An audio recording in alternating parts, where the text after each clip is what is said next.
செயல்களில் மிகவும் கெட்டது மார்க்கத்தின் பெயரால் புதிதாக உண்டாக்கப்படும் அனாச்சாரங்கள்.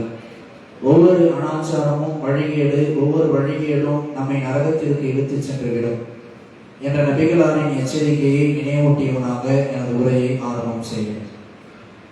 மதிப்பிற்கும் மரியாதைக்கும் உரிய எல்லாம் உள்ள அல்லாஹ்வின் நல்லடியார்களே, அல்லாஹ்வுடைய மகத்தான அருளால் ஹிஜ்ரி ஆண்டின் முதல் மாதமாக கணக்கிடப்படுகிற முஹர்ரம் மாதத்தை நாம் அடைந்து அதில் ஆஷுரா நோன்பை நோற்பதற்கு நாம் எதிர்பார்த்து இருக்கிறோம். இந்த நேரத்திலே முஹர்ரம் மாதம் சம்பந்தமாக மார்க்கம் சொல்லி தந்த மிக முக்கியமான சிறப்புகளை பற்றியும் அதில் நோக்கப்படக்கூடிய ஆஷுராவுடைய நோன்பை பற்றியும் அந்த முஹர்ரம் 10வது நாள் என்ற ஆஷுரா நாளுக்கென்று அந்த 10வது நாளுக்கென்று இருக்கக்கூடிய தனி சிறப்பை பற்றியும் சில தகவல்களை சுருக்கமாக நாம் அறிந்து கொள்ள இருக்கிறோம். இந்த முஹர்ரம் மாதத்தை பற்றி அல்லாஹ்வுடைய தூதர் சொல்லும் போது ஷஹ்ருல்லாஹில் முஹர்ரம், இந்த முஹர்ரம் மாதத்துக்கான ஒரு பெயர் என்னன்னா அல்லாஹ்வுடைய மாதம். முஹர்ரம் மாதத்திற்கு தான் அல்லாஹ்வுடைய மாதம் என்ற பெயர் சொல்லப்பட்டு இருக்கிறது.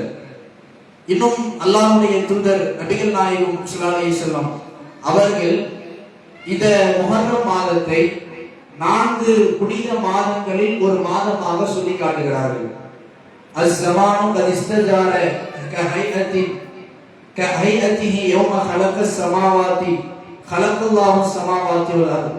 அல்லாஹ் வானங்களையும் பூமியையும் படைத்த நாளில் இருந்து இந்த காலத்தை ஒரே மாதிரியாகத்தான் இந்த உலகத்தை கால சூழலை ஏற்படுத்தி இருக்கிறான். இந்த உலகத்தை அல்லாஹ் என்னைக்கு படைச்சானோ அன்னையிலிருந்து ஒரே மாதிரியாக ஏற்படுத்தி இருக்கிறான். எதை ஏற்படுத்தி இருக்கிறான்? அஸ்-சனத்து 12 ஷஹ்ரா, ஒரு வருடம் என்றால் 12 மாதங்கள். இது அல்லாஹ் படைச்ச நாள்ல இருந்து இந்த உலகத்துடைய விஷயம் இதுதான். இந்த பூமி, சூரியன், அதனுடைய இயக்கங்கள், அதில் சுற்றக்கூடிய விஷயங்கள் எல்லாத்தையும் அல்லாஹ் அன்றிலிருந்து இன்று வரை அழியும் வரை ஒரே மாதிரியாகத்தான் அமைத்திருப்பான். அதன் அடிப்படையில் ஒரு வருடம் என்பது 12 மாதங்கள். அந்த 12 மாதங்களில் மின்ஹா அர்பஅத்துன் ஹுரும், 4 மாதங்கள் புனிதமான மாதங்கள். அந்த மாதங்களில் அந்த 4 மாசத்துல மட்டும் யாரும் போர் புரியக்கூடாது, யாரும் போருக்கு வந்தாலும் போருக்கு செல்லக்கூடாது. இந்த மாதிரியான கட்டுப்பாடுகள் உடைய ஒரு மாதங்கள் தான் இந்த 4 புனித மாதங்கள். அது என்னென்ன, அந்த 4 மாதங்கள் என்பது என்னென்ன மாதங்கள் என்று அல்லாஹ்வுடைய தூதர் தொடர்ச்சியாக சொல்லும் போது ஸலாஸத்துன் முத்தவாலியாத்துன், அந்த 4ல 3 மாசம் தொடர்ச்சியாக வரக்கூடியது. துல்கஅதா, துல்ஹஜ் வல் முஹர்ரம். துல்கஅதா, துல்ஹஜ், முஹர்ரம், இந்த 3 தொடர்ச்சியாக உள்ள மாதங்கள். இன்னும் ஒன்று ரஜப். இந்த 4 மாதங்களும் துல்கஅதா, துல்ஹஜ், முஹர்ரம், ரஜப் என்ற இந்த 4 மாதங்களும் புனிதமான மாதங்கள் என்று அல்லாஹ்வுடைய தூதரும் சொல்லி இருக்கிறார்கள். இதே செய்தி அல்லாஹ் குர்ஆனில் சொல்லும்போது இன்ன இத்தத்த ஷுஹூரி இன்தல்லாஹி 12 ஷஹ்ரா யௌம ஹலகஸ் ஸமாவாதி வல் அர்த். வானங்களையும் பூமியையும் அல்லாஹ் படைத்த நாளிலிருந்து இந்த ஆண்டுகளின், ஒரு ஆண்டிற்கான மாதங்களின் எண்ணிக்கை என்பது 12 தான். மின்ஹா அர்பஅத்துன் ஹுரும், அதில் 4 மாதங்கள் புனிதமானது என அல்லாஹ் குர்ஆனிலும் சொல்லி இருக்கிறான். முன்பிலிருந்து இன்று வரை என்றைக்கும் 12 மாதங்கள் தான். அதில் 4 மாதம் புனிதம் என்பது அல்லாஹ் குர்ஆனில் சொல்லி இருக்கிறான். அதே செய்தியை நபிகளாரும் சொல்லி அந்த 4 மாதங்கள் என்னென்னங்கிறதை விளக்கி நமக்கு நபி ஸல்லல்லாஹு அலைஹி வஸல்லம் அவர்கள் சொல்லி இருக்கிறார்கள். அந்த 4 மாதங்களில், அந்த 4 புனித மாதங்களில் ஒரு மாதம் தான் இந்த முஹர்ரம் மாதம் என்பது. இந்த முஹர்ரம் மாதத்தில் மக்களுக்கு மத்தியில ஒரு கலாச்சாரம் இருக்கிறது. என்ன கலாச்சாரம்னா, ஹிஜ்ரி ஆண்டின் படி இந்த முஹர்ரம் மாதம் 1வது ஆண்டாக கணக்கிடப்படுது. அதனால முஹர்ரம் 1வது நாள் Arabic new year, Islamic new year அப்படின்னு கொண்டாடுறாங்க. ஏன்? இதுதானே ஆண்டுடைய முதல் நாள், முதல் மாசம் முதல் நாள். ஜனவரி 1 வந்துட்டா ஆங்கில புத்தாண்டு நடக்குது. அதே மாதிரி தமிழ் வருட பிறப்பாக கொண்டாட்டங்கள் நடக்குது. நம்ம மட்டும் ஏன் விடணும், நம்ம அதை கொண்டாடலாம்னு சொல்லி பிற மத கலாச்சாரத்தை, பிற சமூகத்தின் அந்த செயல்பாடுகளை, பழக்கங்களை மார்க்கத்தின் பெயரால் உழைப்பதை பார்க்கிறோம்.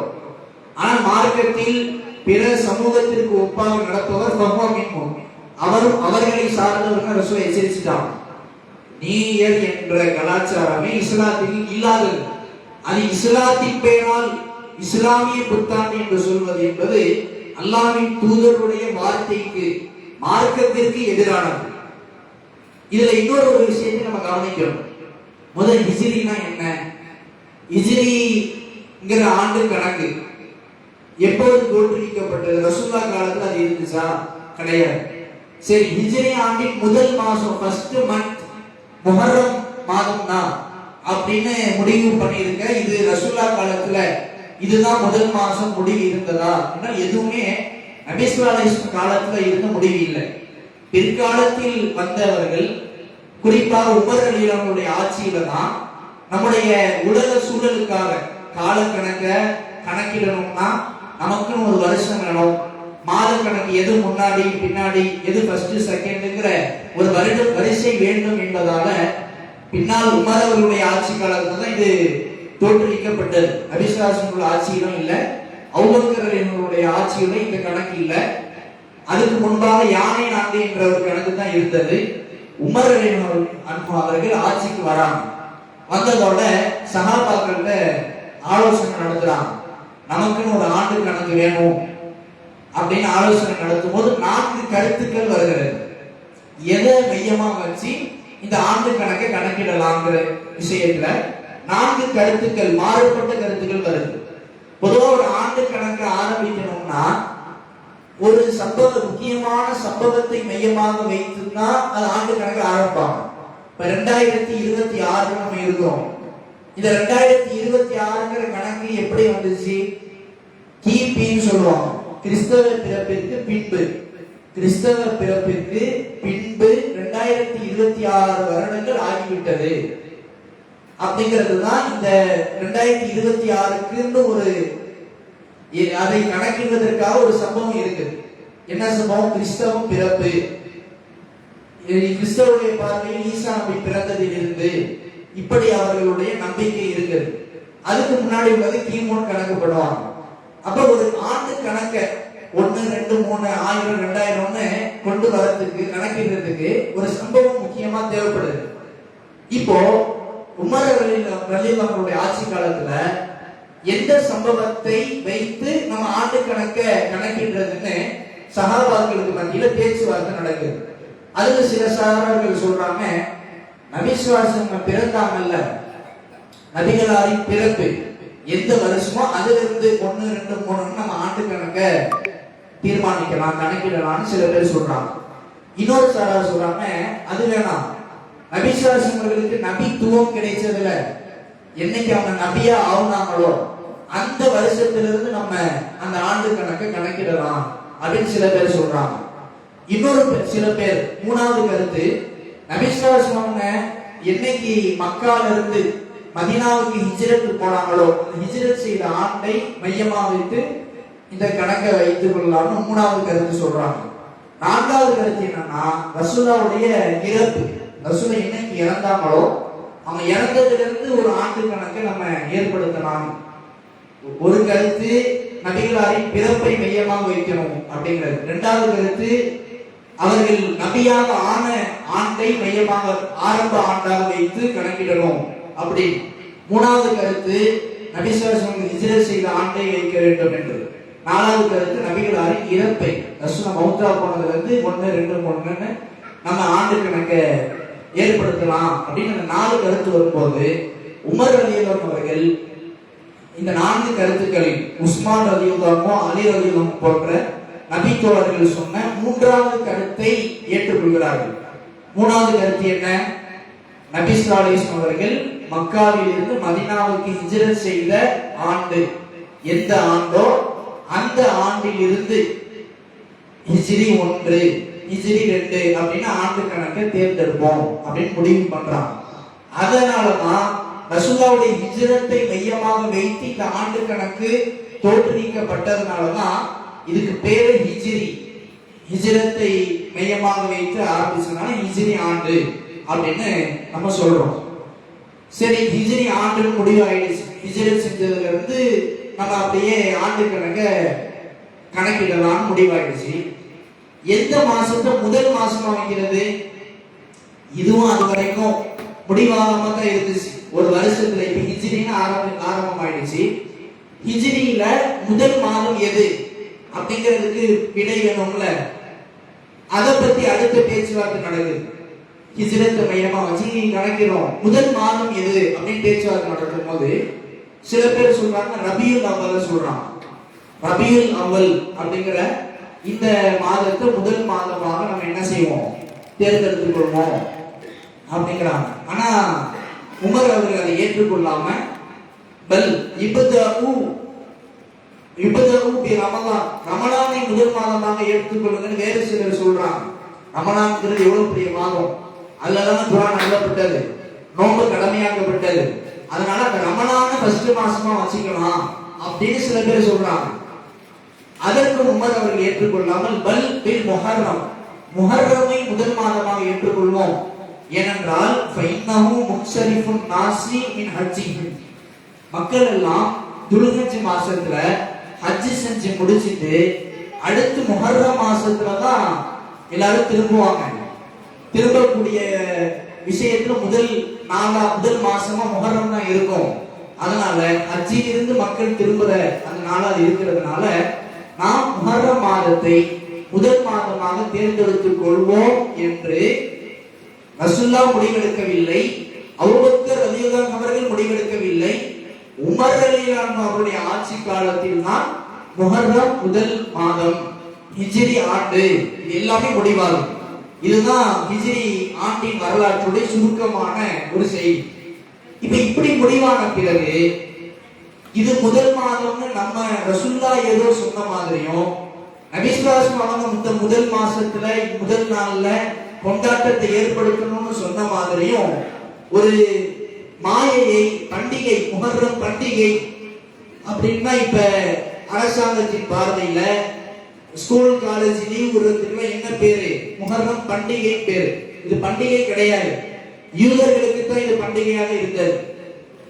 இது பண்டிகையோ புத்தாண்டோ எந்த விதமான கொண்டாட்டமோ கிடையாது.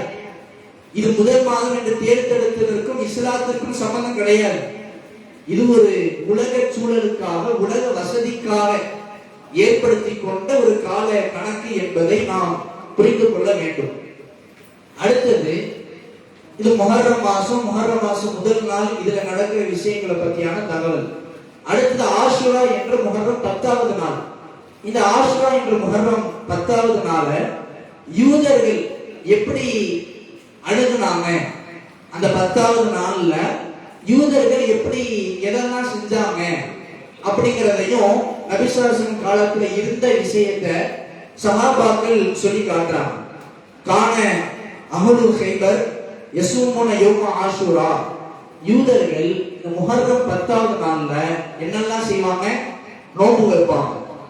வயத்தகிதுனஹு ஈதா, நோன்பு மட்டும் வைக்க மாட்டாங்க, அந்த நாளை பெருநாளாக கருதி கொள்வார்கள். பெருநாள்னா எப்படியான பெருநாள், யுல்பிசுன நிசாஹும் ஃபீ ஹுலியத்தஹும், தங்கள் வீட்டு மனைவிமார்களுக்கெல்லாம் அணிகலன்களை, நகைகளை அணிவித்துக் கொள்வார்கள். வஷாரத்தஹும், ஒரு அலங்காரமான ஆடைகளை அணிவித்துக் கொள்வார்கள். யூதர்கள் முஹர்ரம் 10வது நாள் நோன்பும் வச்சு அதை ஒரு பண்டிகையான நாளாகவும் கருதி வீட்டில் உள்ள மனைவி பிள்ளைகளுக்கு எல்லாம் நகைகள், ஆடைகளை அணிவிப்பார்கள்.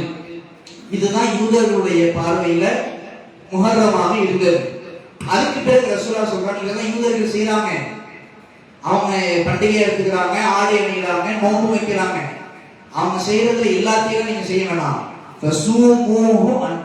நீங்க நோன்பு மட்டும் வைங்க அப்படின்னு நமக்கான கட்டளையும் சேர்த்து ரசூலுல்லாஹ் சொல்றாங்க.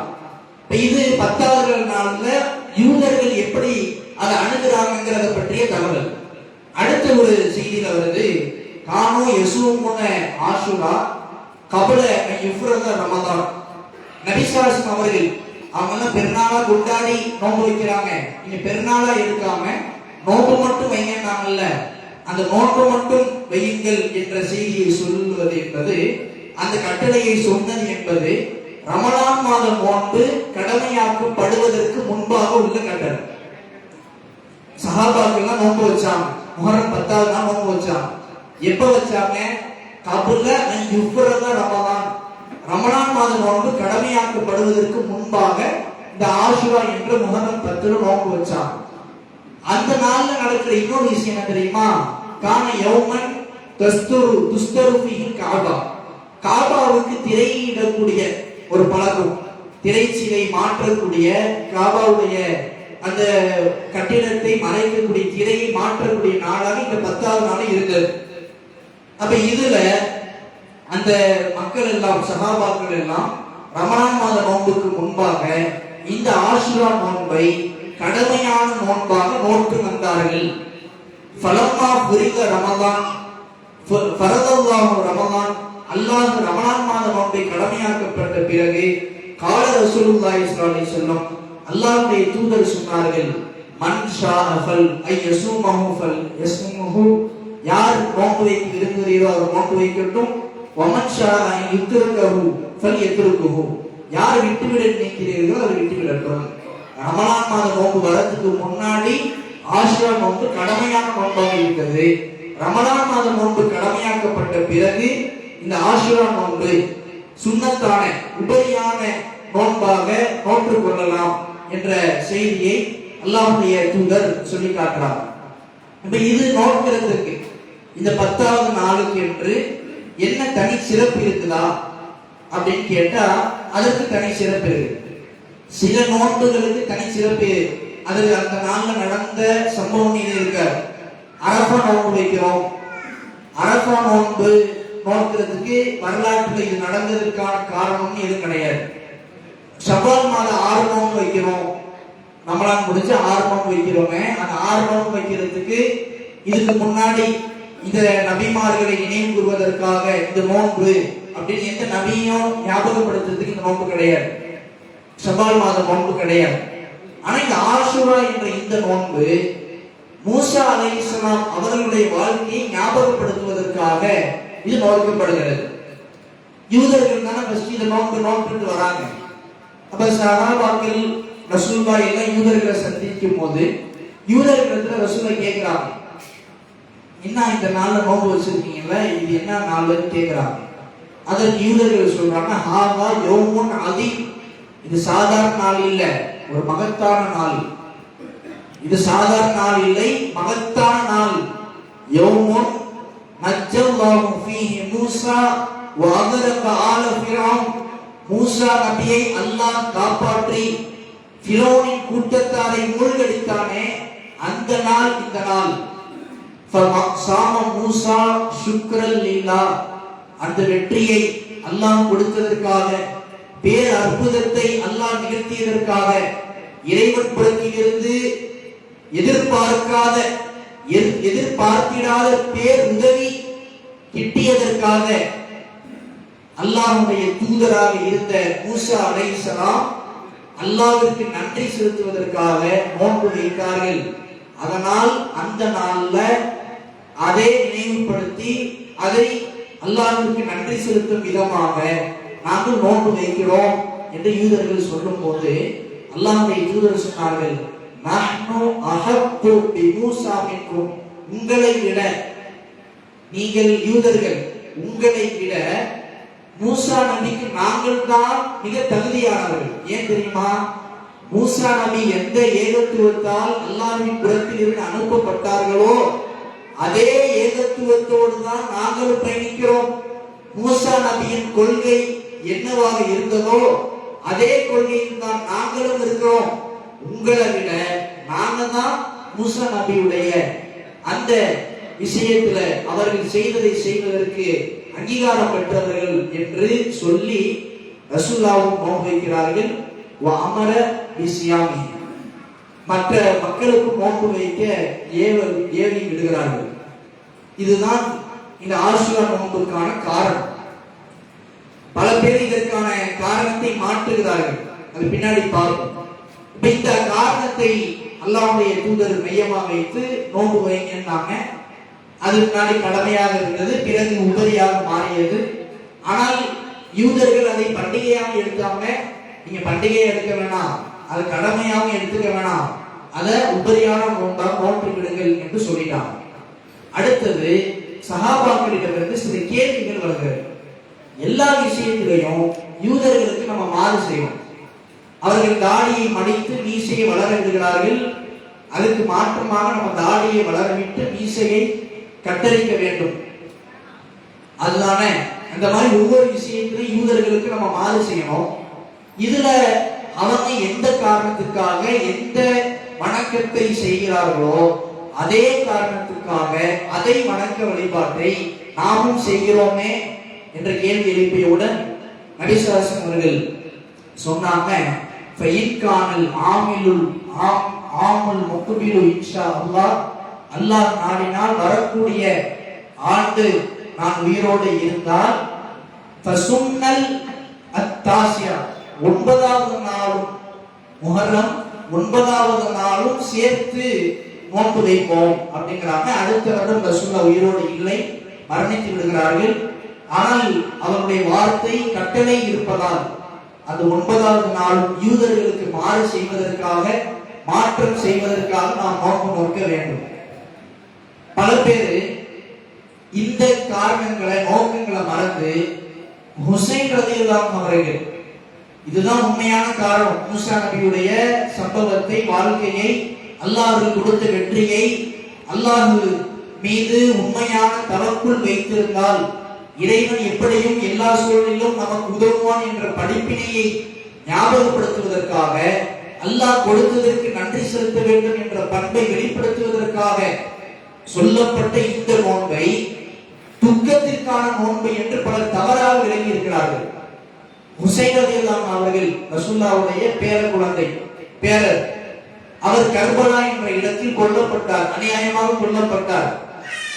ஆனால் அந்த கொல்லப்பட்ட சம்பவம் முஹர்ரம் 10 நடந்தது என்பதற்காக, அந்த காரணத்துக்காக தான் நம்ம இந்த ஆஷுரா நோன்பு வைக்கிறோம் என்பதற்கு எந்த ஆதாரமும் கிடையாது, எந்த முகாதாரமும் கிடையாது. ஹுசைன் ரலியல்லாஹு அவர்களை வைத்து கொழுக்கட்டை செய்வதும், மௌலித் ஓதுவதும், ஃபாத்திஹா ஓதுவதும் மார்க்கத்திற்கு எதிரானது. ரசூலுல்லாஹ் சொல்லல, ஹுசைன் ரலியல்லாஹு அவர்களே கூட இதை சொல்லல, அவர்களுடைய தகப்பனார் அலி அவர்களும் சொல்லல. ஆனா இவர்களால் உருவாக்கி கொண்டு ஷியாக்களுடைய சிந்தனையை புகுத்தி அவர்களின் பெயரால் தொடர்ந்து இந்த 10 நாளும் மௌலிதுகள், ஃபாத்திஹா, கொழுக்கட்டைக்கு ஒரு சிறப்பு, இப்படி ஒரு விதத்துல போகுது. துக்கமா இருக்கிறதை எப்படி வெளிப்படுத்துறாங்கன்னா, புத்தி போய் கண்ணு அவர்களுடைய முகத்தில் அடித்துக் கொண்டு, சட்டை கிழித்துக் கொண்டு, தீயை மிதித்துக் கொண்டு இருக்கக்கூடியவர்கள் ஒரு சாரார். இன்னும் ஒரு சாரார் யாருன்னா, இந்த 10 நாளும் நாங்கள் வெஜிடேரியன், 10 நாளும் நாங்க யாரு வெஜிடேரியன், மீன் சாப்பிட மாட்டோம், வேற எதுவும் சாப்பிட மாட்டோம், கவுச்சி சாப்பிட மாட்டோம், வேற எந்த விதமான அசைவ உணவுகளையும் எடுத்துக்கொள்ள மாட்டோம். ஏன் கேட்டா இது துக்கம். இந்த 10 நாட்களும் மனைவியோடு சேர்ந்து வாழ மாட்டோம், அது ஒரு இந்த 10 நாள் நாங்கள் அதை தியாகம் செய்திருப்போம் அப்படின்னு ஒரு சட்டம் அவர்களால் உருவாக்கி கொண்டது. அல்லாஹ் ஹலாலாக ஆக்கிய ஒரு விஷயத்தை இந்த குறிப்பிட்ட நாளில் ஹராம் என்று சொல்கிறார்கள். அல்லாஹ் குர்ஆன்ல கேட்கிறான், தசிஃபு லிமா தசிஃபு அல்சினத்துஹும் ஹாதா ஹராம் ஹாதா ஹலால், இது அனுமதி, இது ஹராம், இது ஹலால் என்று உங்கள் வாயால நீங்களே புனைந்து சொல்லிக் கொள்வீர்களா? அல்லாஹ் எது ஹலால் சொன்னா அது ஹலால், ஹராம் சொன்னது ஹராம். உஹில்லத்துலக்கும் ஸைதுல் பஹர், கடல்ல வேட்டையாடப்பட்டது உங்களுக்கு ஹலால் அல்லாஹ் சொல்லிட்டான். கடலில் தானாக செத்ததும் ஹலால் என்று நபிகளார் சொல்லிவிட்டார்கள். அத இந்த 10 நாள் ஹராம் என்று சொல்வதற்கு யாருக்கு அதிகாரம் இருக்கிறது? யாருக்கு அந்த அதிகாரத்தை அல்லாஹ்வோ ரசூலாவோ கொடுத்தார்கள்? யாருக்கு கிடையாது. அனுமதிக்கப்பட்டதை ஹராம் என்று நாம் முடிவு செய்வது, அதை நம்புவது பெரிய மார்க்கத்தின் குற்றம். நபி ஸல்லல்லாஹு அலைஹி வஸல்லம் அவர்கள் தேன் சாப்பிடுறத வெறுத்தாங்க ஒரு நேரத்துல, ஒரு சூழ்நிலையால். எனவே தேனே சாப்பிட மாட்டேன் என்று ஒதுக்கினார்கள். அப்போது அல்லாஹ் கேட்டான், யா அய்யுஹன் நபி, நபியே, லிம துஹர்ரிமு மா அஹல்லல்லாஹு லக், அல்லாஹ் உனக்கு அனுமதி அளித்ததை நீ எப்படி தடை செய்யலாம்? உனக்கு விருப்பம் இல்லைங்கிறதுக்காக இது ஹராம் ஆயிடுமா? இப்ப நம்மளுடைய ஒரு கருத்தாக மக்கள் எல்லாம் துக்கமா இருக்கணும்னு சொல்லி ஹுசைன் ரலியல்லாஹுடைய துக்கத்துக்காக சொல்லி ஹராம் ஆக்கினா அது ஹராம் ஆயிடுமா? அந்த அதிகாரமே கிடையாது. அல்லாஹ்வுக்கு இணை வைக்கக்கூடிய பெரும் பாவத்தில் அது சேரும். மார்க்கெட் சட்டம் இயற்றக்கூடிய அவன்தான். அதே போல இந்த துக்கமாக இருப்பதற்காக மார்க்கம் சொன்ன அளவுகள் என்ன? லா யஹில்லு லிம்ரைன் முஸ்லிமின் ஐ யுஹித்த அலா மையித்தின் ஃபௌக ஸலாத் 3 நாட்களுக்கு மேல் எந்த நபருக்காகவும் துக்கமாக இருப்பது ஈமான் கொண்டவர்களுக்கு அனுமதி இல்லை என்று அல்லாஹ்வுடைய தூதர் சொல்லிட்டாங்க. அப்படி இருக்கும்போது அவர்கள் இறந்து 1300 1400 வருடங்களுக்கு நெருக்கமாக ஆகிவிட்டது. ஆனால் இப்போதும் அதற்கு துக்கம் என்று இது சாப்பிட மாட்டேன், இதை செய்ய மாட்டேன், இங்கே போக மாட்டேன், எந்த திருமண நிகழ்ச்சியும் இந்த நாள்ல வைக்க மாட்டேன், இப்படி ஒதுக்குவதற்கு பெயர் நபிகளாரின் அந்த வார்த்தையை துக்கத்திற்காக நபி அவர்கள் சொன்ன வரையறையை கடைபிடித்ததாக ஆகுமா என்பதை நாம் சிந்தித்து பார்க்க வேண்டும். அதனால எந்த நோக்கத்துக்காக இந்த நோன்பு இருக்கிறதோ அதை நாம் சரியாக புரிந்து நோற்றால் தான் இந்த நன்மைகளை பெற முடியும். ஆஷுராவுடைய நோன்பின் நன்மைகள் என்பது சாதாரண நன்மை இல்லை. அல்லாஹ்வுடைய தூதர் சொன்னார்கள், சியாமு யௌமி ஆஷுரா, ஆஷுரா நாளில் 9, 10 என்ற இந்த நாட்கள்ல நோன்பு வைப்பது என்பது இன்னி அஹ்தஸிபு அலல்லாஹ் ஐயு கஃபிர சனத்தல் மாதியா, முந்தைய ஒரு வருடத்திற்கான பாவங்களுக்கு பரிகாரமாக இந்த ஆஷுராவுடைய முஹர்ரம் 9, 10 என்ற இந்த 2 நோன்புகள் நம்முடைய முந்தைய ஒரு வருட சிறு பாவங்களுக்கு பாவ மன்னிப்பை பெற்றுத்தரும் விதமாக அமைகிறது. பெரிய ஒரு பாவ மன்னிப்பு இந்த 2 நோன்புகளினால் நமக்கு கிடைக்கிறது. அல்லாஹ்வுடைய தூதர் சொன்னார்கள், அஃதலு ஸியாம் பஅத ரமலான், ரமலான் மாதத்திற்கு பிறகு சிறந்த ஒரு நோன்பு இருக்கிறது என்றால் அது ஷஹ்ருல்லாஹில் முஹர்ரம், அல்லாஹ்வுடைய மாதமான இந்த முஹர்ரம் மாதத்தில் நோக்கப்படுகிற நோன்பு என்றார்கள். இந்த சிறப்பை, இந்த நன்மையை, இந்த கூலியை, இந்த பாக்கியத்தை, மகத்துவத்தை நாம் பெற வேண்டும் என்றால் எதற்காக இந்த நோன்பு என்ற நோக்கம் இருக்கிறதோ அந்த நோக்கத்தை புரிந்து சரியாக அறிந்து அதன்படி நம்முடைய நம்பிக்கையை சீர்படுத்த வேண்டும், உள்ளத்தை செம்மையாக்க வேண்டும். அதன் மூலமாக அல்லாஹ்வின் திருப்திக்காக உள தூய்மையோடு இந்த நோன்புகளை நாம் நோக்க வேண்டும். அப்படி நோற்று இம்மையிலும் மறுமையிலும் நன்மையை அடைவோமாக என்று கேட்டு நிறைவு